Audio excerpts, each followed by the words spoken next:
Și am primit un Chromecast de la EMAG.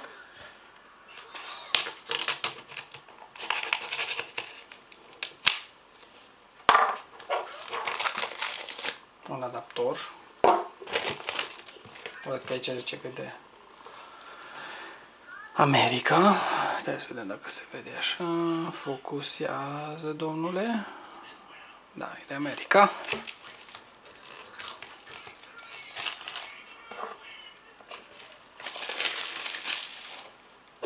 Nici de încărcătorul nu avem nevoie.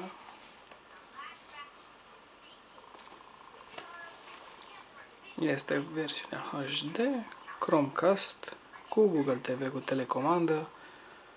Are toate serviciile astea incluse. Se setează în spatele televizorului. Versiunea nouă 2022. Să o deschidem și pe asta.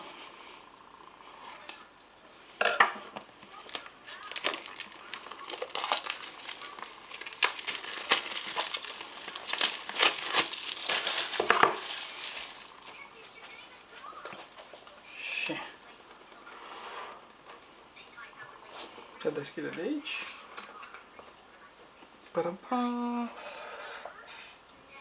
Da, aici are dongle-ul,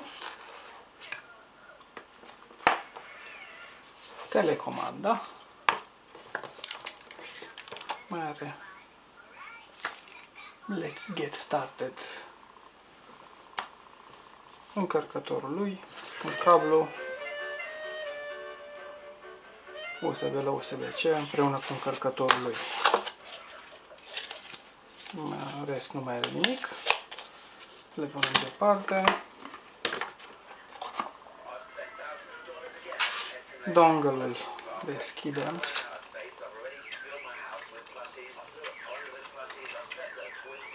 Și trage de el în sus. În rest, în cutie nu mai este nimic. O pungă frumoasă, nu e de plastic, ceva ieftin.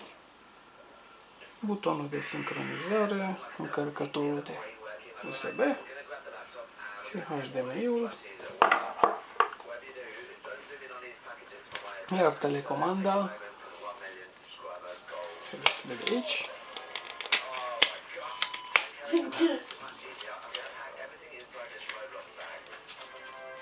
Tot pe aceeași pungă. Și telecomanda. Alb-negru, nu are nicio culoare pe ea. Butonul negru pentru Google Assistant, butonul de back, home, mute, YouTube, Netflix, oprit, pornit, cu sources, ați vedea, două baterii AAA din alea mici subțiri, buton de volum pe lateral și o telecomandă direcțională cu un buton în mijloc pentru